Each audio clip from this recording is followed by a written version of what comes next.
Good morning, students. Let us have a discussion about feeding of newborn. You have learned something about feeding of newborn in your community medicine class. Today we are going to discuss something more about it. In this chapter, feeding of newborn, we have to discuss about breastfeeding, artificial feeding, what are the benefits of breastfeeding, techniques of breastfeeding, and regarding newborn nutrition, what are the nutrients need for newborn. I am particularly speaking about newborn, a newly born child. Similar to other children or adult, newborn also needs different kinds of nutritions like carbohydrates, proteins, fat, water, minerals and vitamins. So what are the requirements if there is any difference between adult value and newborn value? Then colostrum, the most important first milk. So we have to discuss all about these things today. Although the main method of newborn feeding is breastfeeding, it is no doubt breastfeeding is the most important method of newborn, but in some certain circumstances we have to depend on artificial feeding also. Then what about breastfeeding? What do you know about breastfeeding? When it starts and what are the benefits of breastfeeding? When it starts, breastfeeding should start soon after birth, as early as possible, within half hour if possible. Then WHO recommends exclusive breastfeeding for 6 months and should continue up to 2 years along with the supplementary food. So you please note that this is the WHO recommendation, exclusive breastfeeding for 6 months. Exclusive means only breastfeeding. Then it should be continued up to 2 years along with the supplementary food. Frequency is 6 to 8 feeds per day. Then what are the benefits of breastfeeding? You know something about the benefits of breastfeeding? Breast milk contain all the nutrients baby needs. That is the most important thing. All the nutrients baby needs. Breastfeeding provides a close emotional and psychological contact with the child and mother. There is an emotional attachment due to this breastfeeding. Then apart from the nutrients, breast milk contains many antibodies. So it protects against many infections, especially respiratory infection and gastrointestinal infection. So a breastfed baby is free from infection and diseases. A breastfed baby seems to be more healthy than artificial fed baby. Again, it increases the mental development of the child. So breastfeeding not only supports the physical growth, but it also supports the mental growth also. Breastfeeding creates a correct bite child. Correct bite child means the correct alignment of the teeth. In artificial feeding babies, we can see the alignment of the teeth is not correct. It prevents the emergence of diathesis like anemia, rickets. It prevents many other diseases also. In future, the chance of development of metabolic diseases like diabetes mellitus, hypertension, etc. can be prevented effectively by proper breastfeeding. Moreover, it is easy to digest. If we give other food to newborn child, that means a newly born child, it is very difficult to digest, but breast milk is easy to digest. These are the benefits for infants in case of breastfeeding, and still then there are some benefits for mother also. Then what are the benefits of breastfeeding for mother? It reduces the risk of some diseases like ovarian cancer, breast cancer, etc.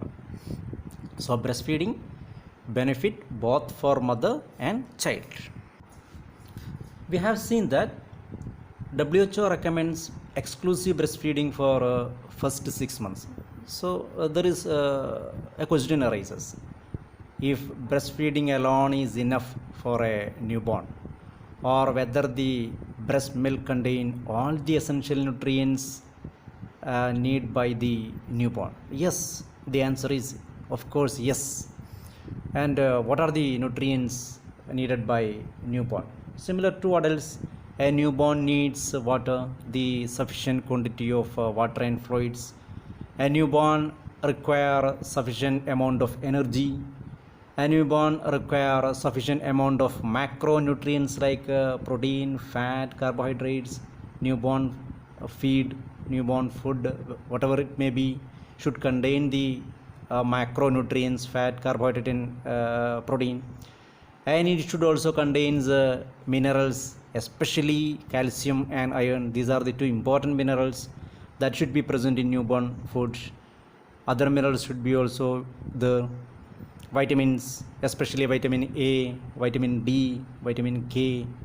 So these are the main content of a newborn feed. Let us have a brief description about the nutritive requirements. First of all, the fluid requirement of newborn or the water requirement of newborn. So there is a chance of dehydration in child, especially in preterm newborn. So our aim is to prevent dehydration.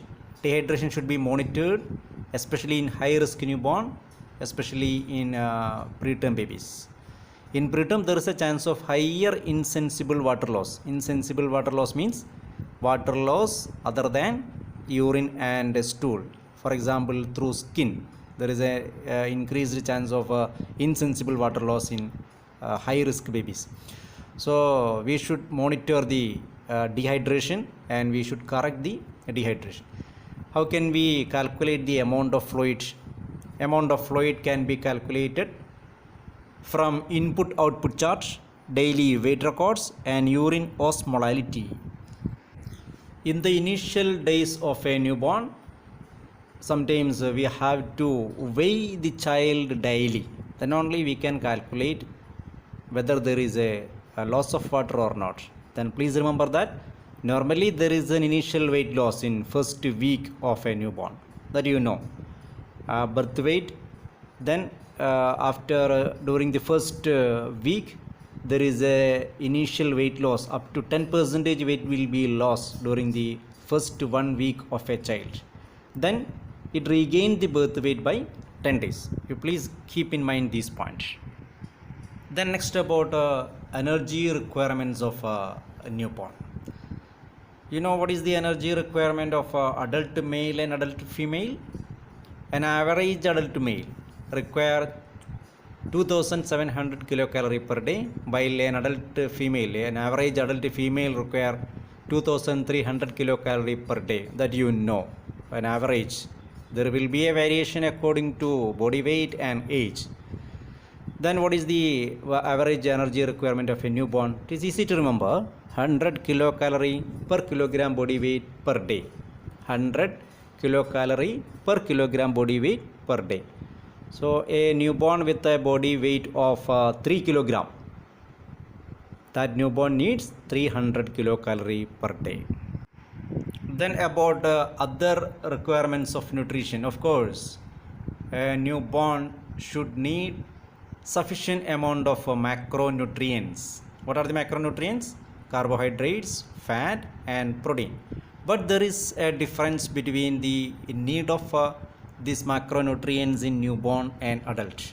In food pyramid, we have seen in your community medicine class that an adult require more carbohydrate, then protein, then fat. That is the requirement of adult macronutrients. But it is not the case in newborn. Newborn needs more fat. Newborn needs more fat, then protein, then carbohydrates. So there is a reverse of a sequence in requirement of macronutrients in adult and newborn. So please remember, adult require more amount of carbohydrate and less amount of fat, and in between protein. But a newborn child require more amount of fat, less amount of carbohydrate, and in between protein. So what is the fat requirement of newborn? A newborn food should contain 40 to 60% of total calorie. but in adult need only 20 to 35 percentage of fat. Then protein newborn require 1.5 to 2 gram per kilogram body weight per day. That is the protein requirement of a newborn child. I think you remember the protein requirement of an adult. It is easy to remember. What is the protein requirement of an adult? 1 gram per kilogram body weight per day. 1 gram per kilogram body weight per day. But in case of newborn, it is sometimes double that of adult, 2 gram, 1.5 to 2 gram. And regarding carbohydrates, newborn require only 35 to 40 percentage of total calorie. So newborn require less amount of carbohydrates, but you see the carbohydrate requirement of adult require about 45 to 65 percentage of carbohydrates. So an adult food contain more amount of carbohydrate and less amount of fat, but a newborn food contain more amount of fat and less amount of carbohydrate. Human breast milk contain these nutrients in correct proportion. So if in case of a breastfeeding child, no need of worry about this percentage of macronutrients. But if the child depends on artificial feeding, that artificial food should contain macronutrients in this proportion. Then only a newborn meet the requirements for its nutrition. Apart from macronutrient, newborn food should contain micronutrients also. What are the micronutrients? Minerals and vitamins. The important two minerals required by newborn is calcium and iron. A newborn food contain 150 to 250 milligram calcium per kilogram per day. And what about iron? Term babies need iron rich food only after 6 months. No need of iron supplementation during the first 6 months. Here also, please remember that breast milk contain all these minerals in correct proportion. So no need of any additional supplementation in a properly breastfeed child. But in case of artificial feeding child, sometimes that child needs extra calcium, but no need of iron. Iron supplementation needs only after 6 months. Then don't forget about colostrum or the yellow milk, the first breast milk, which is rich in fat, protein and antibodies. It is considered as the first natural immunization. It is rich in antibodies. That is why it is called as a first immunization. The color of colostrum is yellow. It is different from the color of later breast milk. And you see that it is rich in fat and protein. So that is the peculiarity. What newborn need? Newborn need more fat and protein than the carbohydrate. So colostrum is rich in fat and protein. So colostrum is the first immunization. This is the best food we can give to a newborn child. Then let us look something about artificial feeding of newborn. Sometimes we have to depend on artificial feeding. Breastfeeding is sometimes not possible. So what is the indication of artificial feeding? In case of death or absence of a mother, there is no other option. If sudden death occurs, we should depend on artificial feeding. Or in case of prolonged maternal illness, there is sometimes a mother cannot feed his child due to some illness, or complete failure of breast milk production. Then what will we do? We have to depend on artificial feeding. Or in case of any absolute contraindication of breastfeeding, and in case of expressed breast milk is not available. These are some indication for artificial feeding. The aims of artificial feeding. The aims of artificial feeding is to provide adequate nutrition to the infant. We have seen the nutritional requirement of a newborn.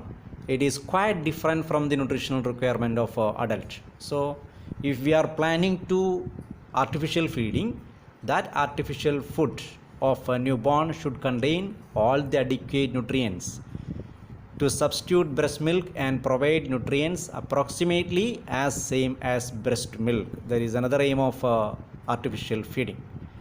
And artificial feeding to fulfill the needs of the child for proper growth and development. When planning for artificial feeding, we should keep these points in mind. And principles of artificial feeding, it is a crucial decision, the decision of giving artificial feeding. It must be taken after failure of all efforts to breastfeed the baby, and the decision should be taken by the doctor and mother together. So we cannot supplement or we cannot replace breast milk by artificial feeding. You please remember that. So we recommend artificial feeding only in case of breastfeeding is not possible at all. Then feeding should be given by spoon and cup or by spoon and glass. That is better than the bottle feeding. Bottle feeding is not recommended nowadays. In case of artificial feeding, it is better go for a spoon and glass feeding. In sick or preterm infant, the feeding can be given with a dropper. In that case also, we are not recommending bottle feeding. If possible, it is better to go for a spoon and glass feeding. And in case of preterm infant or sick infant, artificial feeding should be given with a dropper. Now you see this chart, a comparison between breast milk and cow's milk. You can see that cow's milk is not equal to breast milk. There are some difference between cow's milk and breast milk. Actually, cow's milk is for a calf and breast milk is for a human child. Obviously, there will be some difference between the constituents of cow's milk and breast milk. Calf need more energy and it grows fast than the human child. So you can see in protein itself, there is a huge difference between the protein content of breast milk and cow's milk. Breast milk contains only 11 gram protein per liter, while the cow's milk contains 33 gram of protein per liter. A human baby does not need that much protein. Again, the protein content of cow's milk is casein. It is not easily digestible by human child. Then lipid proportion is almost equal. Carbohydrate proportion is also somewhat equal. Again comes to minerals. The percentage of minerals, there is a big difference between the percentage of minerals between cow's milk and breast milk. A human child does not need that much calcium. Regarding vitamins also, it is the vitamin content of cow's milk is less than the vitamin content of breast milk. Vitamin content of cow's milk, vitamin C, cow's milk contain only 20 milligram, while breast milk contains 60 milligram of vitamin C. Then vitamin D, energy content is somewhat equal. So we cannot, at any circumstances, we cannot equate cow's milk with breast milk. But in some circumstances, we have to depend on cow's milk or other artificial milk in case if breastfeeding is not possible at all. Thank you.